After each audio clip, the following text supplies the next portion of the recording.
सिद्धू जोड़ा हमेशा ही सुर्खियों में रहता है। इस बार नवजोत कौर सिद्धू द्वारा ट्वीट कर फिर से सुर्खियों में वो सामने आई हैं।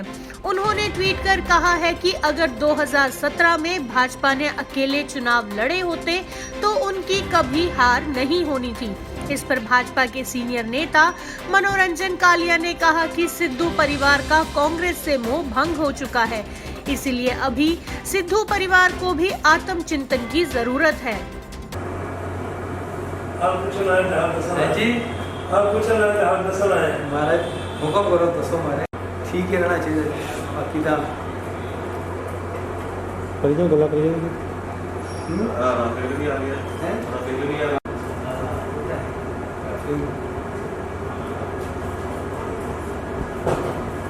कैपेसिटी का है। अच्छा जी जी कल निकली कि 200 का एप्लीकेशन बहुत बंद करनी है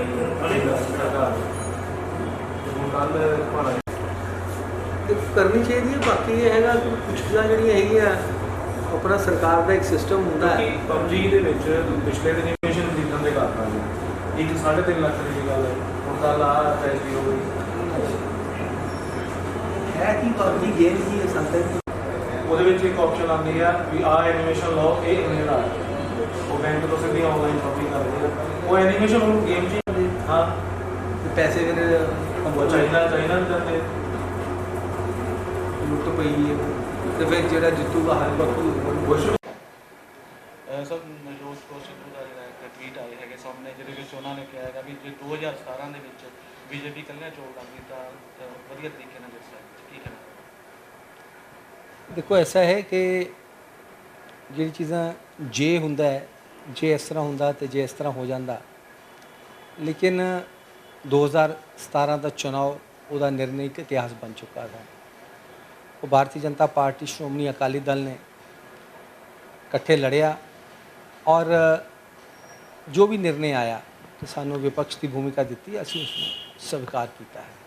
ਹੁਣ ਇਹ ਗਿਆ ਪ੍ਰਸ਼ਨ ਕਿ ਵੀ ਜੇ ਅਸੀਂ 117 ਤੇ ਅਲੱਗ ਲੜਿਆ ਹੁੰਦਾ ਤੇ ਕੀ ਹੁੰਦਾ, ਇਹ ਤਾਂ ਗੱਲ ਇਹ ਹੈ ਕਿ ਆਸਰਾਈਆਂ ਹੈਗੀਆਂ। ਸੋ ਆਉਣ ਵਾਲੇ ਸਮੇਂ ਦੇ ਵਿੱਚ ਜਿਹੜਾ ਹੈਗਾ ਕਹਿੰਦੇ ਕਿ ਵੀ ਪਿੱਛੇ ਦੀ ਛੋੜ ਅੱਗੇ ਦੀ ਵਿਚਾਰ। 117 ਸੀਟਾਂ ਤੇ ਪਾਰਟੀ ਆਪਣੇ ਆਪ ਨੂੰ ਮਜ਼ਬੂਤ ਕਰ ਰਹੀ ਹੈ ਤੇ ਅਸ਼ਵਨੀ ਸ਼ਰਮਾ ਨੇ ਜੇਪੀ ਨੱਡਾ ਹੋਰਾਂ ਨੇ ਵੀ ਕਿਹਾ ਵੀ ਪਾਰਟੀ ਮਜ਼ਬੂਤ ਹੈ। ਕੀ ਕਹਿਣਾ ਹੈ, ਕੀ ਮਾਇਨੇ ਹੈਗੇ ਉਹਨਾਂ ਦੀ ਆਉਣ ਵਾਲੇ ਸਮੇਂ 'ਚ ਤੁਸੀਂ 117 ਸੀਟਾਂ ਤੇ ਹੋ?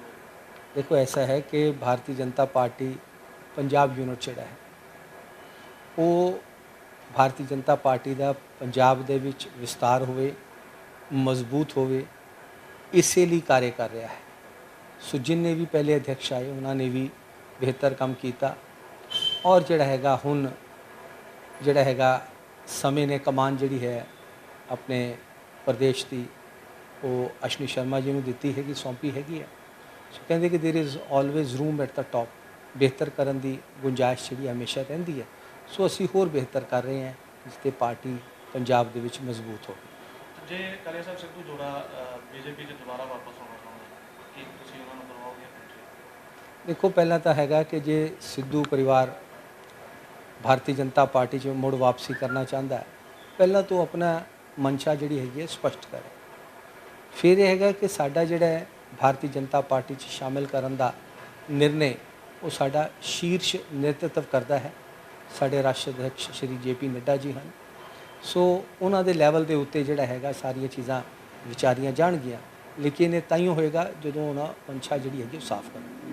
ਕਾਲੀਆ ਸਾਹਿਬ ਉਹਨਾਂ ਨੇ ਸਿੱਧੂ ਪਰਿਵਾਰ ਨੇ ਕਿਰਨ ਬੇਦੀ ਦੀ ਵੀ ਤਾਰੀਫ ਕੀਤੀ ਹੈ ਤੇ ਨਾਲ ਦੀ ਨਾਲ ਉਹਨਾਂ ਨੇ ਇਹ ਵੀ ਕਿਹਾ ਹੈਗਾ ਵੀ ਸਾਡੀ ਬੀਜੇਪੀ ਦੇ ਨਾਲ ਕੋਈ ਗਿਲਾ ਸ਼ਿਕਵਾ ਨਹੀਂ ਹੈਗਾ, ਜੇ ਨਾਰਾਜ਼ਗੀ ਹੈਗੀ ਹੈ ਤਾਂ ਸਿਰਫ ਅਕਾਲੀ ਦਲ ਨਾਲ ਹੈਗੀ ਹੈ। ਆਉਣ ਵਾਲੇ ਸਮੇਂ 'ਚ ਜੇ 117 ਸੀਟਾਂ ਤੇ ਚੋਣ ਲੜਦੀ ਹੈ ਤੇ ਬੀਜੇਪੀ ਵਧੀਆ देखो जब तक श्रीमती किरण बेदी जी का ताल्लुक है वो शख्सियत ही ऐसी है, व्यक्तित्व भी ऐसा है कि हर एक व्यक्ति उन्होंने वाल आकर्षित होता है।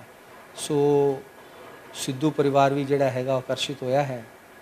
सो ये कोई बहुत वड्डी गल नहीं है, अच्छा है, मैं इसमें सलाहदा हाँ।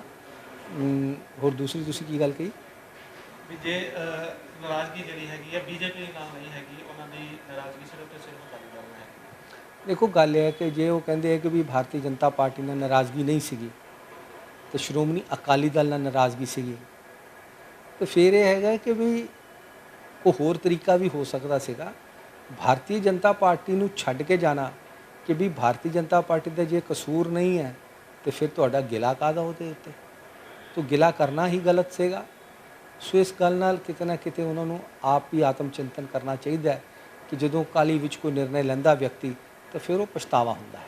ਸਰ ਲਾਸਟ ਕੁਐਸਚਨ ਹੈਗਾ, ਕੇਂਦਰ ਸਰਕਾਰ ਵੱਲੋਂ ਲਗਾਤਾਰ ਛੋਟ ਦਿੱਤੀ ਜਾ ਰਹੀ ਹੈ, ਹੁਣ ਅਨਲੌਕਿੰਗ 3 ਸ਼ੁਰੂ ਹੋ ਚੁੱਕਾ ਹੈ ਔਰ ਜਿੰਮਾਂ ਜਿਹੜੇ ਹੈਗੇ ਜਿੰਮ ਉਹਨਾਂ ਨੂੰ ਖੋਲ੍ਹਣ ਦੀ ਵੀ ਅਨੁਮਤੀ ਦੇ ਦਿੱਤੀ ਗਈ ਹੈ।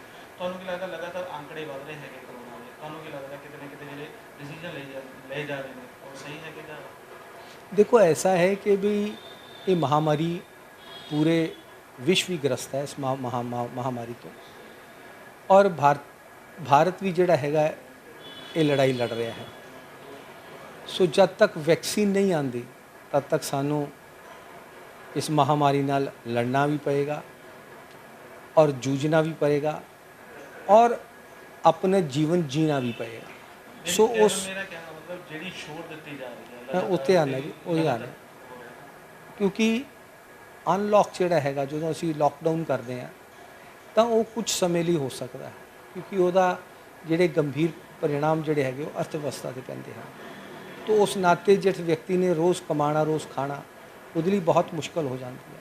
ਸੋ ਇਸ ਲਈ ਜਿਹੜਾ ਹੈਗਾ ਕਿ ਵੀ ਅਨਲੌਕ ਜਿਹੜਾ ਹੈਗਾ 3 ਜਿਹੜਾ ਹੈਗਾ ਸ਼ੁਰੂ ਹੋ ਰਿਹਾ ਹੈ। ਸੋ ਠੀਕ ਹੈ ਗਿਣਤੀ ਵੱਧ ਰਹੀ ਹੈ, ਲੇਕਿਨ ਹੈਗਾ ਕਿ ਉਹਦੇ 'ਚ ਅਸੀਂ ਮੁਕਾਬਲਾ ਵੀ ਕਰ ਰਹੇ ਹਾਂ। ਸਾਨੂੰ ਜਿਹੜਾ ਹੈਗਾ ਬਚਾਓ ਹੀ ਜਿਹੜਾ ਹੈਗਾ ਇਹਦਾ ਇਲਾਜ ਹੈ ਹਾਲੇ ਤੱਕ ਜਦ ਤੱਕ ਵੈਕਸੀਨ ਨਹੀਂ ਆਉਂਦੀ। ਸੋ ਉਸ ਨਾਤੇ ਹਰ ਇੱਕ ਵਿਅਕਤੀ ਨੂੰ ਬਚਾਓ ਕਰਨਾ ਪਏਗਾ ਔਰ ਇਸ ਗੱਲ ਦਾ ਕਿ ਸਰਕਾਰਾਂ ਵੀ ਜਿਹੜਾ ਹੈਗਾ ਇਸ ਦੇ ਉੱਤੇ ਕਿ ਵੀ ਅਸੀਂ ਪ੍ਰੋਪਰ ਜਿੰਨੇ ਟੈਸਟ ਜ਼ਿਆਦਾ ਹੋਣ ਇਸ ਦੇ ਉੱਤੇ ਜ਼ੋਰ ਦਿੱਤਾ ਜਾ ਰਿਹਾ ਔਰ ਇਸੇ ਤਰ੍ਹਾਂ ਮਾਸਕ ਪਹਿਨੇ ਜਾਣ ਤੋਂ ਸੋਸ਼ਲ ਡਿਸਟੈਂਸਿੰਗ ਕੀਤੀ ਜਾਵੇ। ਇਹੀ ਜਿਹੜਾ ਹੈਗਾ ਹਾਲੇ ਬਚਾਓ ਹੀ ਉਪਚਾਰ ਹੈ। ਸੋ ਉਸ ਨਾਤੇ ਕਰਦੇ ਹੋਏ ਆਪਣਾ ਜੀਵਨ ਵੀ जीना पड़ेगा। जलंधर से सुनील महेंद्रू की रिपोर्ट, लाइव भारत।